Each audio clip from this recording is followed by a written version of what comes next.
Proverbe chapitre 17. Mieux vaut un morceau de pain sec avec la paix qu'une maison pleine de viande avec des querelles. Un serviteur prudent domine sur le fils qui fait honte, et il aura part à l'héritage au milieu des frères. Le creuset est pour l'argent et le fourneau pour l'or, mais celui qui éprouve les cœurs, c'est l'Éternel.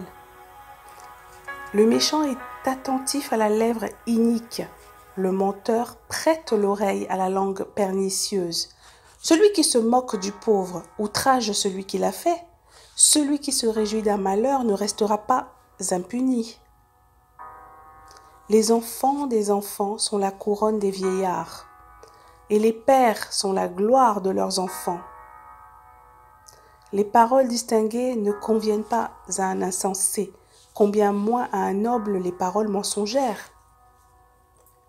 Les présents sont une pierre précieuse aux yeux de qui en reçoit. De quelque côté qu'ils se tournent, ils ont du succès.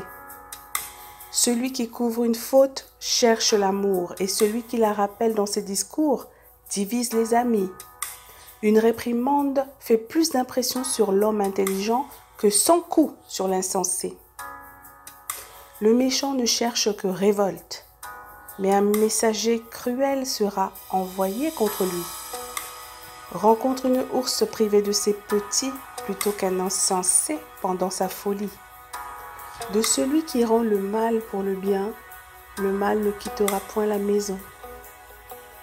Commencer une querelle, c'est ouvrir une digue. Avant que la dispute s'anime, retire-toi. Celui qui absout le coupable et celui qui condamne le juste sont tous deux en abomination à l'Éternel. À quoi sert l'argent dans la main de l'insensé? À acheter la sagesse? Mais il n'a point de sens. L'ami aime en tout temps, et dans le malheur, il se montre un frère.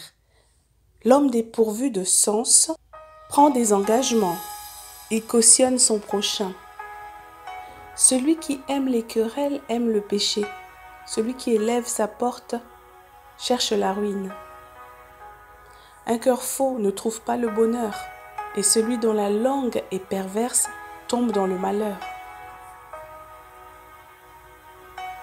Celui qui donne naissance à un insensé aura du chagrin.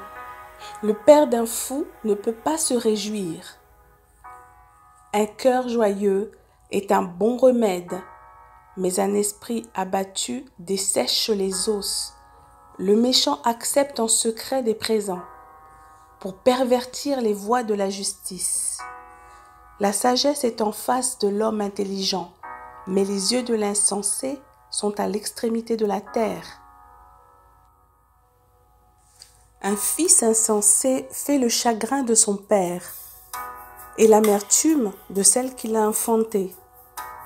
Il n'est pas bon de condamner le juste à une amende, ni de frapper les nobles à cause de leur droiture.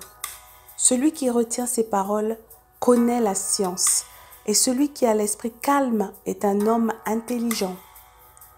L'insensé, même quand il se tait, passe pour sage. Celui qui ferme ses lèvres est un homme intelligent.